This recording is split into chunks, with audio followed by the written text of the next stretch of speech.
Norbert Jurgen Ratthofer. Time Machines. Time Machines from Norbert Jurgen Ratthofer. This publication is based in part on sources that the author cannot verify, which he quotes verbatim or literally without any special comments. In order to avoid any misunderstandings, the author would like to stress that he sees himself as a Democrat and an opponent of any kind of tyranny, dictatorship and other anti-democratic political movements, such as those of modern times, communism, fascism and National Socialism. He therefore distances himself from all passages in this publication that appear even remotely anti-democratic, anti-Semitic or racist. The above notice applies to all publications and contributions to publications of any media type that the author has published to date. The author: Norbert Jurgen Ratthofer. Back home in Munich, missing people should pay. Alleged cave hikers face large bill for search operation. This very strange story of the three Untersberg researchers, which we will come back to later, brought this Wotensberg, as the almost 2,000-meter-high miracle mountain Untersberg is also called, back into the consciousness of people living in southern Germany in particular, and has been mysterious since time immemorial. According to the oldest known Germanic legends, Wotan or Odin, the highest god of the Germanic god race of the Aesir, has been waiting 4 eons deep in the enchanted Wotensberg in an underground dome made of gold, silver, and precious stones for his wild army to return to Earth. The god and his wild army remain in a deep sleep until the two raven gods Hugin and Munin, thought and memory, no longer circle around Wotensberg and the people's distress is great. Only after the mostly violent Christianization of the Germanic peoples is Wotan Odin replaced by the Frankish Emperor Charlemagne, also known as the Saxon Butcher. In the Untersberg, the magic mountain, time is different. People who climbed into a cave, although they spent only a short time in the dark passages, only emerged into the light of day in the distant future, according to old legends from the Middle Ages. There are also reports of a shaft from which voices emerged and wells from whose depths the sound of footsteps could be heard. Baron Jalmar von Lex, an expert specializing in cave phenomena and a qualified navigator and captain, knows of caves in the Untersberg that are said to transport a person up to 50 years into the future. There are also said to be caves in the Untersberg that are only open on Ascension Day, August 15th, and there is said to be such an otherwise closed magic cave at the Mittagstart at an altitude of 1,800 meters. The Untersberg legend is, however, only the fourth part of the so-called Kaiserzige, the legend of an emperor sleeping in the mountain, who will one day wake up, restore the lost imperial glory and free his country from enemies in general and from the Antichrist in particular. The Kaiserzige is divided into A. The King Dan saga. In a hill near Tunningen, Eiderstedt, in Schleswig-Holstein, on the North Sea, German Bight, the legendary King Dan is said to sleep with his entourage. Forward and introduction. First from mid-August and then from mid-November to December 1987, a strange story about 3 mountain climbers, a man and 2 young women, who initially disappeared in the summer on the legendary Untersberg and then only reappeared 3 months later in the autumn of 1987 on the Red Sea in the Middle East, made the international press. While from August onwards, the following headlines could be read. The secret of the Miracle Mountain is only supposed to open on Ascension Day. Ghostly suspicion, researchers disappeared, climbed into the future through a cave? Supplemented by photos with captions like, "The Untersberg with its 400 caves is monster and dangerous. One of the many caves in the Untersberg is 225 meters deep and shrown with legend. If you, friend Jalmar, find the right cave in the Untersberg, you'll surely meet old acquaintance." A dedication that the author Clark Darlton wrote to Baron von Lex in a book that also deal with the Untersberg. Many who ventured into the Untersberg caves are missing. The entrance to the Kollarath cave is at a height of 1,391 meters. The headlines 3 months later read as follows. Time machine in Untersberg? Missing person reported an ominous call on Norddeutsche Radio, missing cave hiker on the Red Sea, maritime radio conversation with acquaintance from the ship, police confirmed telephone conversation, Munich person disappeared 3 months ago. After our return we will explain everything. Those missing for 3 months in the Middle East called relatives, those missing on the Untersberg. B. The King Widukind legend. King Widukind, a Saxon national hero, was probably born in Wildschausen in Oldenburg around 750 AD and probably fell in 807 AD in battle against the Swabians and is allegedly buried in the parish church in Enger near Herford.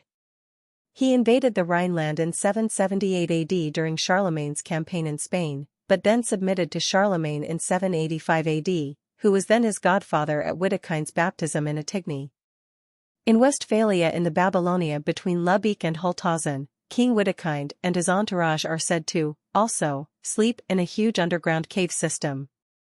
In the municipality of Holthausen-Extern, Detmold district, North Rhine-Westphalia, i.e. in exactly the same area, there are also the mysterious Externstein, an ancient pagan, Nordic place of worship.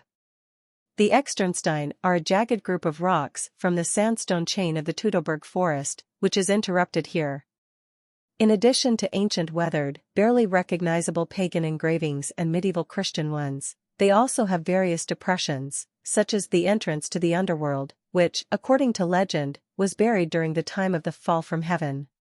See, the Kyffhäuser legend.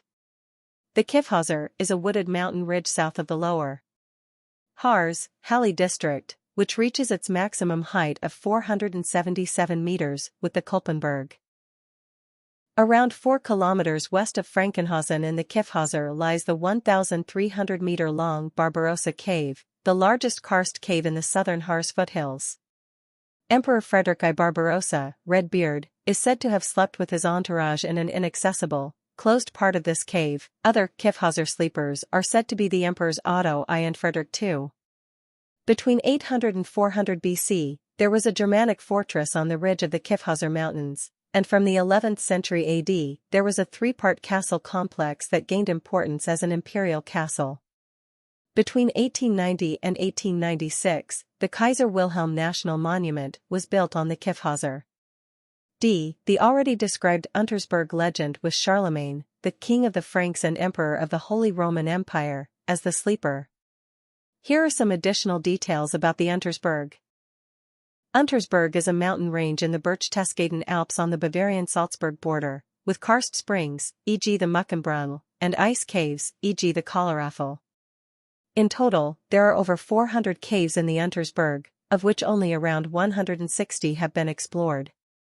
Its peaks are the Berchtesgadener Hochthron at 1972 meters and the Salzburger Hochthron at 1853 meters. Just as the Untersberg legend goes back to Germanic mythology, this also applies to the 3 other legends mentioned above, all of which can be classified under the term Kaisersage. In the Unterberg, as well as in the Kyffhäuser, under the Externstein and in one of the hills near Tunningen on the Schleswig-Holstein peninsula of Eiderstedt on the German Bight on the North Sea, main gods from the Germanic god families of the Vanir and Asir sleep with their armies. Interestingly, all 4 sleeping places of the gods are located right on the edge of the glaciations of the last and penultimate ice ages.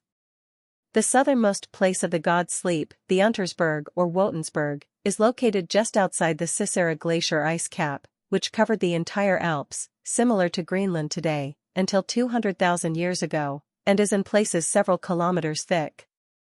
The Kyffhäuser and the Externstein are also located just outside the huge ice cap, which covered all of northern Europe, including Ireland and Britain, northern Central Europe, northeastern Europe and northern Asia until 200,000 years ago and is up to several kilometers thick, similar to what is the case with Antarctica today. The following legendary description of the Externstein is interesting, which can be read as a caption and explanation for photos of the Externstein and their immediate surroundings in the book Urglaub und die Externstein, by Otto Handel, Almut Verlag, Oberursel, 1988, page 237. The Sea Giants Homnoadum and finally, the Garden of the Gods Asgard Eden. The Garden of the Gods to the west. In the Sala Ice Age 200,000 years ago, this valley was mild from the sparks of fire and as warm as windless air. At the far edge of the Teutoburg forest, the ice piled up several hundred meters high and formed the yawning ice fork Janunga Gap, where there was no wind. The northernmost and probably youngest god's sleeping place was that of King Dan, originally a Vanir or Asir chief god, in Schleswig-Holstein, which was also just outside of an Ice Age glaciation, but this was not the older Rissala Ice Age, but the one that lasted until around 12,000 to 17,000 years ago. The latest dating is 12,000 years ago, glaciation of the last and most recent ice age, the Worm Glaciation, covering all of northern and northeastern Europe. During this Worm Ice Age, glaciation in the north of Europe was significantly less than during the previous Rissala Ice Age. This time, the Ice Age glaciers only covered Ireland and Britain, except for a small southern strip of land, as well as northern and northeastern Europe, each under a smaller western and a larger eastern glacier ice cap. In contrast, the Alps were only slightly less glaciated than during the Rissala Ice Age. The giant glacier, which was the largest in terms of area in the Worm Ice Age and formed a single northeastern unit, advanced with its southwest flank almost as far as today's North Sea coast, the German Bight, of Schleswig-Holstein, where, according to legend, King Dan, or originally a Germanic god, is said to sleep in a hill with his army. If one compares the location of the god's sleeping places with the greatest extent of the glaciations during the older Rissala Ice Age and the last and most recent Worm Ice Age, the evidence seems to suggest that the god's sleeping places in the Untersberg, in the Kyffhäuser and under the Externstein were created during the Rissala Ice Age around 200,000 to 300,000 years ago, and those on the west coast of Schleswig-Holstein around 12,000 to 110,000 years ago during the Worm Ice Age. If one draws further conclusions from this, then the theory can be put forward that for about 12,000 to 300,000 years there have been a total of 4 perfectly camouflaged and secured, underground stationary, presumably, double-track time machines in northern and central Europe. But let us return to the 3 mountaineers and cave explorers from Munich mentioned at the beginning, who disappeared in the Unterberg in the summer of 1987 and then reappeared in the Middle East in the autumn of 1987. Almost as expected, the 3 Munich residents reported after their return that they had not, of course, ascended into the future in a magic cave in the Untersberg, as the reporters had speculated, but had simply left their white car in a parking lot in Fürstenbrunn, near the Untersberg, and then traveled by train, second class, from Salzburg to Villach, where they went on a mountain hike, during which the 3, a young couple and their friend, accidentally crossed the Austrian-Yugoslav border, the couple with passports, the friend only with her ID card. Her passport was in the car, after which they then decided, out of fear of the Yugoslav authorities, to embark on their odyssey to the south, to the Red Sea and Indian Ocean. However, it was initially unclear who owned the checkered blouse that a search team found after August 15, 1987 at an altitude of 1,800 meters, near Middagstadt, on the Untersberg. The blouse had been attached to a pin with a wooden clip, and cavers usually leave a piece of clothing at the cave entrance so that if something happens they can be found. Although the blouse was not in front of a cave entrance, a visible cave entrance, but according to legend there is a cave entrance on Untersberg exactly at the Middagstadt, near which the blouse was found, which is only open on August 15, on Ascension Day is open, i.e. does not exist elsewhere. The wild assumptions made by various reporters from mid-August 1987 onwards that the 3 cave explorers had passed through a magic cave in the Untersberg were mainly based on this old legend and the blouse they found, which was believed to be a piece of clothing belonging to one of the 3 Munich residents. The future has risen. But who really left the blouse blowing in the wind at an altitude of 1,800 meters, near the Middagstadt on the Untersberg? A previously unknown person who actually climbed into the future or the past through the magic cave on Untersberg on August 15, 1987, on the Ascension Day of the Holy Mother of God, or a sinister joker with a very dark sense of humor? Not at all. A West German tourist who apparently didn't think much of environmental protection finally got in touch because of the hustle and bustle in Untersberg and described the blouse as her property. So much for the official explanation of this whole extremely strange affair, which, due to its accumulation of illogicality and strange coincidences, sounds even more improbable than the reporter's initial utopian Untersberg future travel hypothesis.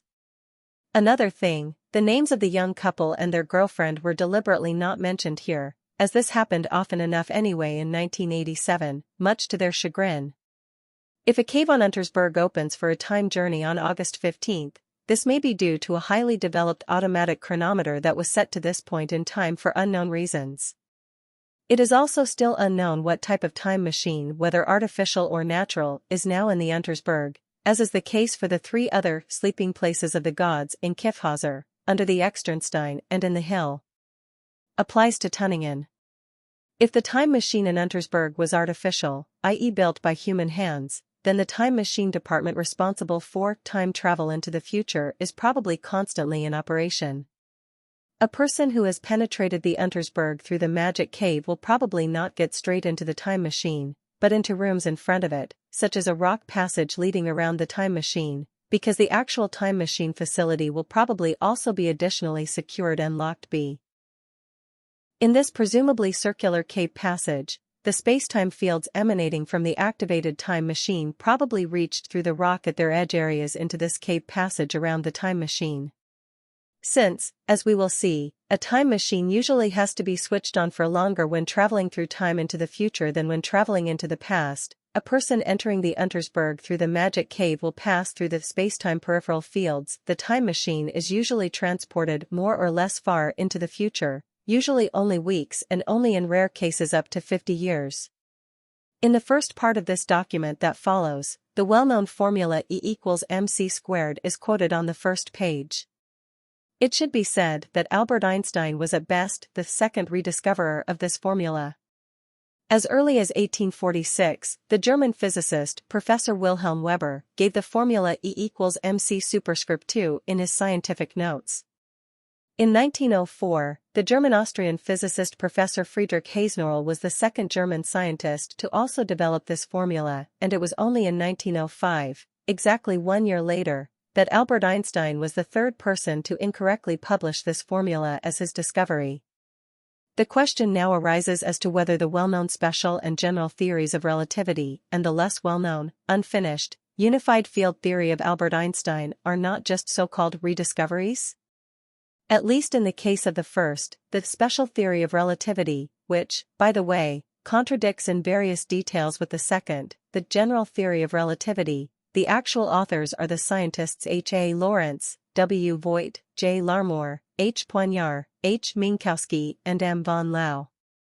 However, all three theories, at least propagated by Albert Einstein, suffer from the fact that they assume an absolute spatiotemporal constancy of the so-called natural constants, such as the general attraction of mass, gravitational constant, and the universal expansion and speed of light, light barrier, which is cosmic evolutionary nonsense. For the non-stationary two-track time machine discussed in Part 2 of this paper, the so-called spacetime ship, there is several orders of magnitude more evidence of its probable existence through the UFO sightings that have been recorded since time immemorial and much more. Approximately the same number of facts also exist for the theory of natural single and double-track time machines or spacetime traps and gates, described and documented in Part 3 of this paper, both in various regions of our Earth and under certain conditions directly in space. On Earth, it is primarily the so-called Bermuda Triangle in the North Atlantic that is both the most well-known and has the greatest probability that time traps and gates can arise in its area. Part 1. The stationary, two-track time machine. The principle of the stationary, two-track time machine, the time wheel. Like everything that is truly ingenious, the principle of the time machine is not complicated, but rather simple. Ever since the invention of the wheel many thousands of years ago, it is observed that when the wheel rotates, the wheel rim always covers a greater distance than the wheel hub, which means that in a rolling wheel, the wheel hub rotates much more slowly than the wheel rim. This observation soon became the basis of all higher mechanics, such as gear clocks and transmissions. If, purely theoretically, a wheel, or disc, etc., is set in an ever faster rotation until the wheel hub rotates at approximately 300,000 km per second, i.e. a high speed of almost the speed of light, relativistic speed, or more precisely, almost at 300,000 rpm/km/s equals 300 million rpm/s, then the wheel rim would inevitably have to rotate at superluminal speed.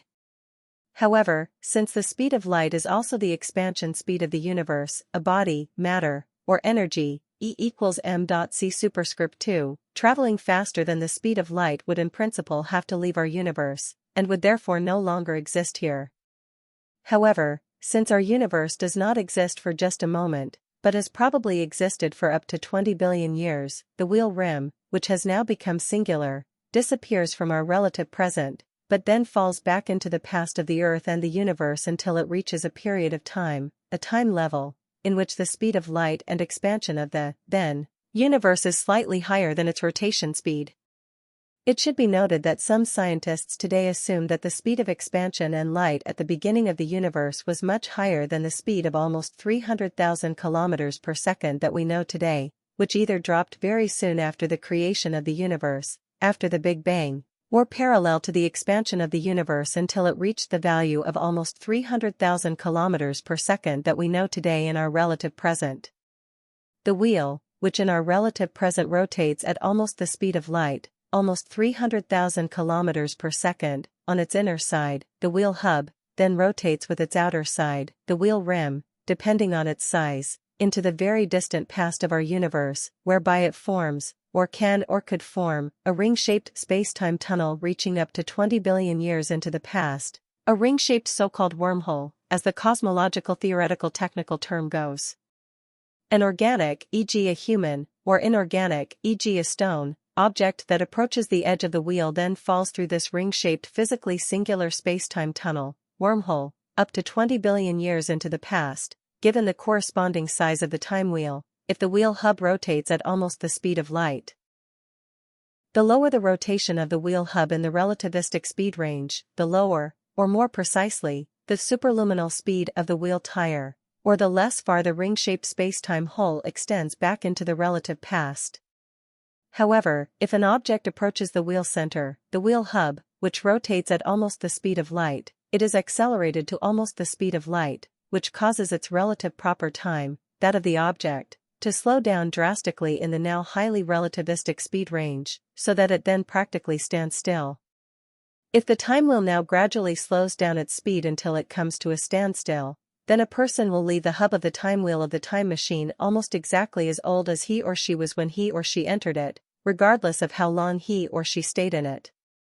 However, while theoretically a time traveler, chrononaut, can reach the relative past almost immediately through the time wheel tire or through the time singularity he creates, he must stay in the time machine for exactly as long as he wants to travel far, seconds, minutes, hours, days, weeks, months, years, decades, centuries, millennia, tens of thousands of years, etc., into the future, and the time machine, the time wheel, must rotate at almost the speed of light for just as long. Seconds to tens of thousands of years, etc., i.e. remain switched on. In principle, for a time travel into the future, only a rotation of the time wheel tire at almost the speed of light would be necessary, so that the time wheel hub would only need to move, rotate, in the normal to lowest relativistic speed range. A stationary time machine such as the one described here so far for travel into the past and future must in any case be housed in a safe place for at least tens of thousands to millions of years, such as in a cave deep inside a mountain located in a geologically quiet and safe area, which of course must be perfectly camouflaged and secured. With the technology officially available to us today, the construction of such a stationary time machine would be practically impossible. However, using the unofficial technology of so-called free energy systems, which has been suppressed for over 100 years, the realization of such a time machine is certainly within the realm of possibility, and may even already be a reality, if there is even a grain of truth in the rumors and legends about the legendary Untersberg on the border of Salzburg and Bavaria and the mysterious, famous Count of Saint Germain. Design and functional description of the stationary two-track time machine. A. The purely theoretical basic concept. Ideally, the time machine should be built in an evacuated, i.e. airless, giant hollow sphere, where the corrosion of the machine parts, which is otherwise unavoidable over long periods of time, cannot take place. In order to function at all, the moving parts of the time machine must under no circumstances come into direct contact with one another, which can best be achieved by using magnetic bearings. The time machine consists mainly of a huge, hollow metal disc with a very large hole in the center, so it resembles a gigantic, very thick record, at least from a distance. On the inside and outside of the thick perforated disc, there is a tube-shaped passage that is taller than a man and runs all the way around, i.e. a hollow tire. Both hollow tires, the smaller one on the inside and the larger one on the outside, are connected to each other by straight, tubular, over man-high, or over diameter, passages, similar to a spoked wheel, at the end of which there is an airtight lock. In all of these passages, the round and straight ones, there is normal breathable air, although air is only introduced into the straight passages when required. The metal perforated disc is completely surrounded by strong natural magnets, which keep it suspended in a fixed position. Finally, in the center of the perforated disc, the time wheel, is the drive based on the free energy principle, which is the so-called dynamo principle which operates in a vacuum on magnetic fields resting perforated disc on the inside of its hole, up to almost light speed, which would inevitably cause the rest of the disc to rotate at a superluminal speed that increases towards the outer edge of the disc, but this is not possible due to the light speed and universe expansion barrier due to cosmic evolution. Except for the whole zone rotating at almost the speed of light, the rest of the rotating disk falls into a state of physical cosmological singularity, which makes it a kind of ring-shaped. Forming a spacetime tunnel, it continued to rotate in the relative past just below the higher speed of light that prevailed at that time. So if the perforated disk has a total diameter of about 60 meters and a hole diameter of 10 meters at the edge of the hole rotates at almost the speed of light, then the disk edge rotation speed should be about 6 times the speed of light, or faster than the speed of light. In fact, the outer edge of the disk rotates in exactly that part of the past of the universe in which the speed of light and expansion of the universe was around 6 times higher than in our relative present. The zone of the time wheel described above, which lies between the hub and the tire, rotated at a speed between 1 and 6 times the current speed of light, thereby forming a spacetime tunnel into the relative past that can definitely be defined as material.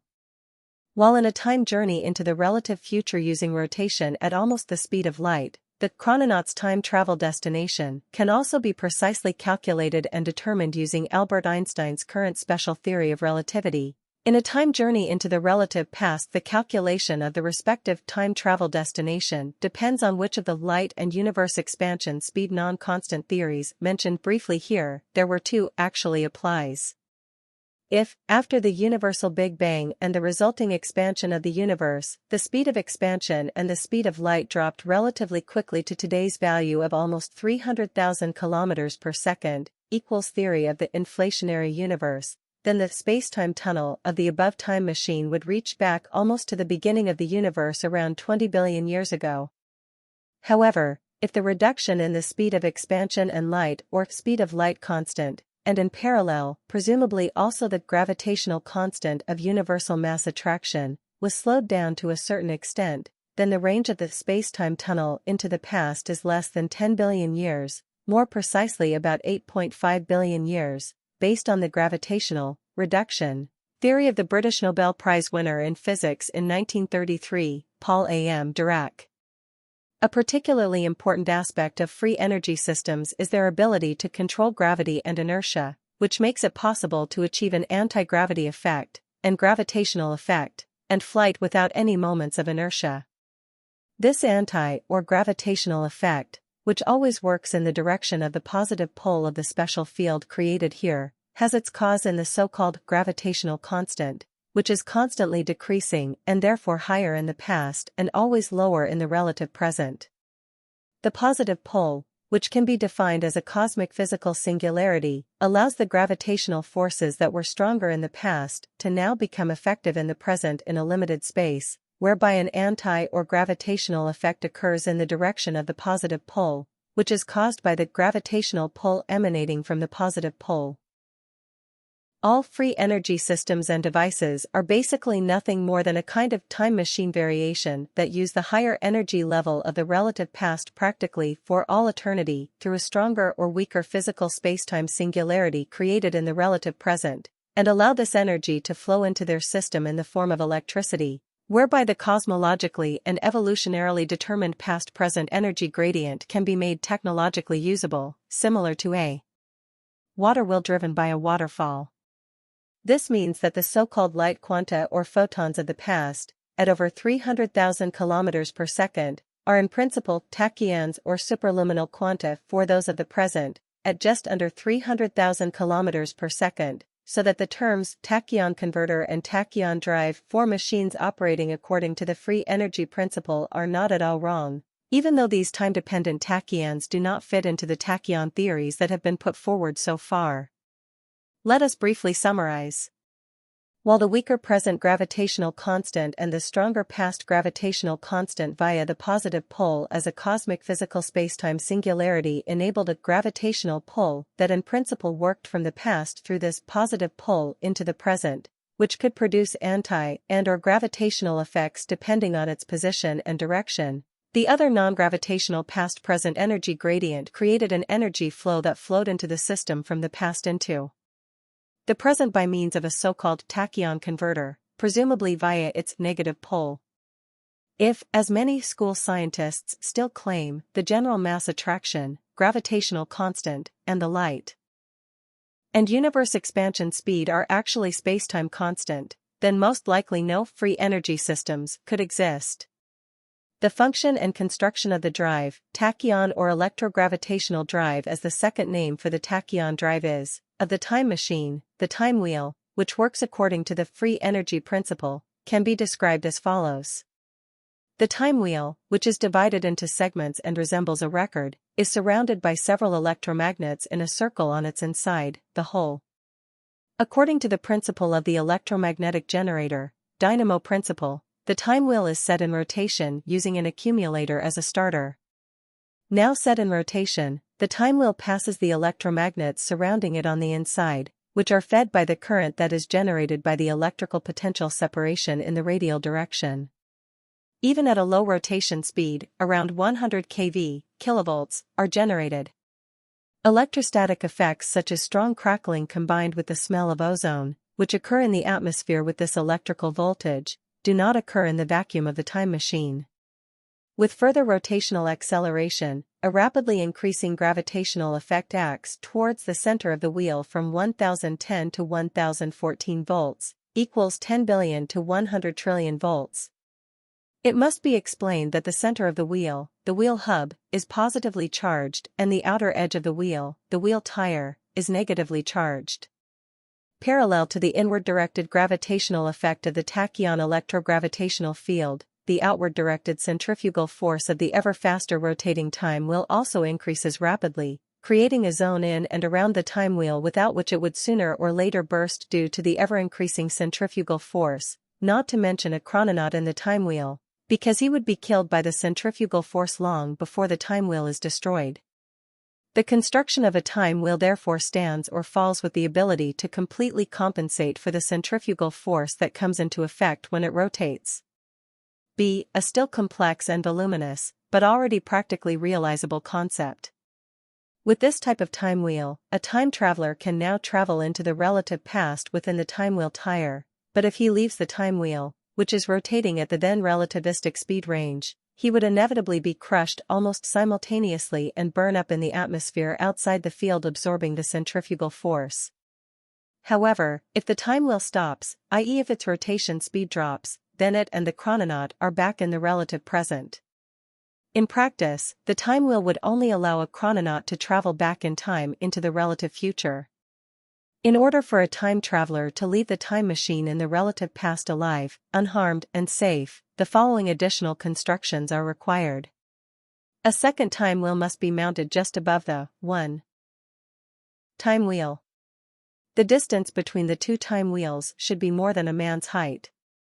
Between the two time wheels, a fixed tube must run through the evacuated giant metal holosphere, i.e., the entire time machine.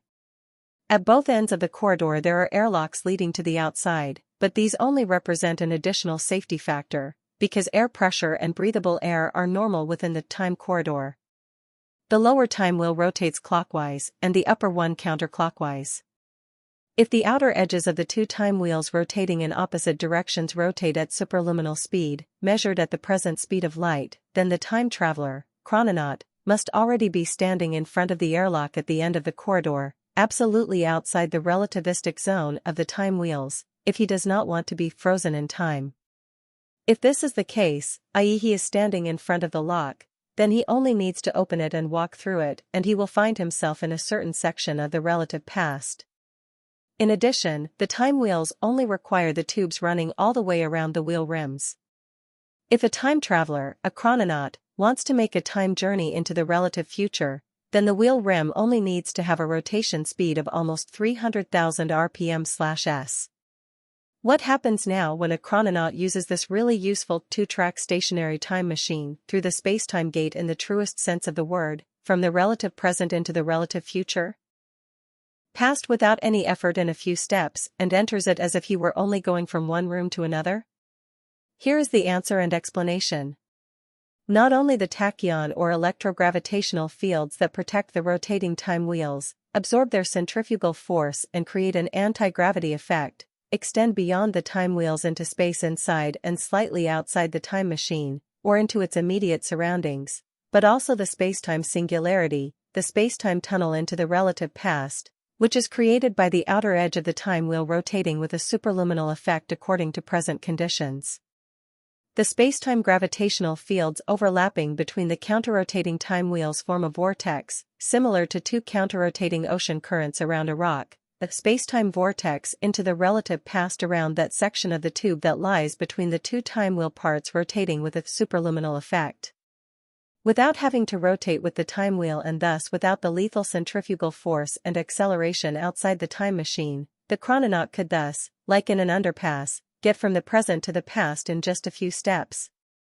Even when traveling in time to the relative future, a chrononaut can spend his time travel time at one of the two corridor ends in front of the airlock, which literally becomes the gateway to the future, instead of in the time wheel tire rotating at high relativistic speed, almost the speed of light. The chrononaut remains frozen in time between the two, their edges rotating in opposite directions at almost the speed of light at the end of the spacetime tunnel in a time door to the future until the time wheels stop and he has thus arrived at his time travel point in the relative future. C. The presumably final, compact, practically realizable concept. If time travel is possible both into the past and into the future through the spacetime gate, then the question naturally arises whether the two voluminous time wheels can be replaced by two counterrotating fields, magnetic fields, electrogravitational fields. Before answering in principle yes, it would first have to be determined theoretically and experimentally to what extent a field can be so compact and rigid that it rotates like a wheel or metal disc near its center at a noticeably lower speed than at its edge. In other words, whether a field that is set in rotation at almost the speed of light on the inside automatically rotates at superluminal speed on its outside or forms a spacetime ring tunnel into the past. At least theoretically, however, this question seems to have already been clarified and can therefore be answered with yes if the formula E=mc² is fully accepted and used to its full potential. The version of a time machine with two counterrotating rotation fields or rotation spacetime fields instead of time wheels would be: since a time travel of several billion years into the past in a stationary time machine carries the very real danger that invulnerable super spaceship, such time travels are with such a time machine is probably rather unlikely. So that then even the more likely.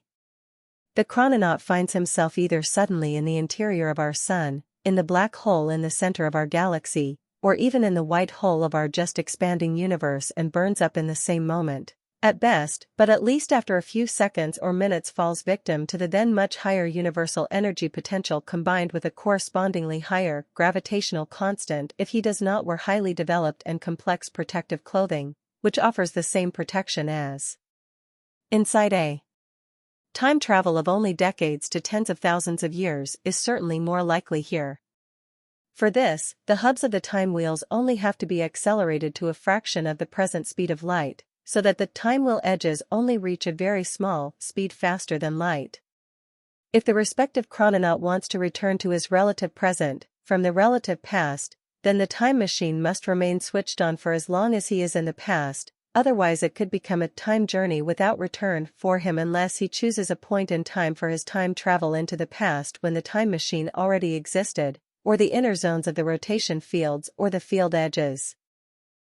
On the other hand, when traveling into the future, such as a chrononaut traveling 50 years into the relative future, the time machine must be switched off after 50 years, by means of an appropriate automatic mechanism of the highest reliability, whereby the respective time traveler survives these 50 years practically unaged, as he is frozen in time, due to the relativistic time dilation when rotating at almost the speed of light. Since the proper time of the future traveler is practically at a standstill, these 50 years are no longer than a moment for him. If the chrononaut wants to go back to his relative present 50 years ago, he proceeds in the same way as if he were to travel back in time 50 years into the relative past. Part 2. The non-stationary, two-track time machine. The space-time ship. The principle of the non-stationary, two-track time machine, the space-time ship. In contrast to the stationary two-track time machine, the non-stationary one, the space-time ship, is not only suitable for space travel to any point in our universe, but also for time travel both into the earliest past and into the most distant future of our universe, i.e. theoretically and with the appropriate construction also practically, up to just after the start of expansion around 20 billion years ago and just before the end of contraction in about 80 billion years of our pulsating cosmos. Not very different from how an anti-gravity spaceship with faster-than-light propulsion has often been described in utopian novels, a space-time ship must first start using its tachyon electrogravity propulsion and reach space in order to then accelerate to almost the speed of light. As already described in the first part, the proper time of an object moving at almost the speed of light practically stands still, which makes it possible to travel in time into the future, which, with linear acceleration and distance, is of course also a space journey into the universe. If a spacetime ship crosses our Milky Way at almost the speed of light, almost 300,000 kilometers per second, it will take around 100,000 years to do so, covering a distance of around 100,000 light-years. 1 light-year equals 9.46 trillion kilometers.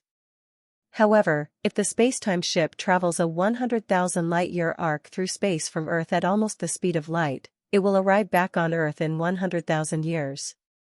Frozen in time by almost the speed of light, the spacetime ship and its pilot are essentially making a journey through time 100,000 years into the future of the universe, the Milky Way and the Earth. When traveling back in time, the speed of the spacetime ship is of secondary importance. The only important thing here is that the tachyon electrogravitational field, which surrounds and drives the spacetime ship like an energy and protective shield, rotates at its outer and peripheral zone with a superluminal effect and thus forms a singularity, which transports the spacetime ship and its pilot into the past. However, if this spacetime ship flies at near light speed through space and at the same time rotates its tachyon electrogravitational field with only a slight superluminal effect, thus forming only a weak singularity, then it performs practically an infinite number of micropast future time travels and jumps on its space journey, whereby it forms a kind of superspace, half-space or libration space, in the libration spacetime flight in de facto zero time remaining in the relative present, which makes it the absolute spaceship in the truest sense of the word. This half or libration space created by the spacetime ship is a cosmic evolutionary blurring effect, which has its cause in the temporal inconsistency of the speed of light. Design and functional description of the non-stationary two-track time machine, the spacetime ship. The tachyon electrogravitational drive of the spacetime ship, which is intended to travel both into the future and into the past, must be able to build up a corresponding field that completely surrounds the entire object, spacetime ship, and, in addition, the outer edge of the field must be able to rotate in its entirety without gaps using a faster-than-light effect, i.e. a cosmic physical singularity that completely covers and shields the object, which could also be called a tachyon field. This necessity means that the cylindrical or Zeppelin shape must be preferred when constructing such a spacetime ship, because all other shapes make the drive construction and units significantly more complicated and therefore more susceptible to failure. Similar to the final developments of the stationary time machines, the tachyon electrogravity drive of the usually cigar-shaped spacetime ships does not consist of moving parts, but of circuits that generate a corresponding rotation field and other fixed electrical equipment. The spacetime ship drive can be described as follows. For the drive at almost the speed of light, 3 circularly arranged, spherical capacitors are mounted in the spaceship hull at each end of the elongated, cigar-shaped spacetime ship, as well as other electrical equipment, which will be described in more detail below. A multitude of identical, spherical capacitors and electrical devices, which are sunk into the spacetime ship's hull at regular intervals and are mounted all around it, serve as a superluminal effect drive, i.e. to achieve a cosmic physical singularity and thus a time travel into the past or zero-time space travel through the universe, if the speed of light is maintained in the latter. In detail, the spacetime ship drive is constructed as follows, or rather one of its numerous drive segments.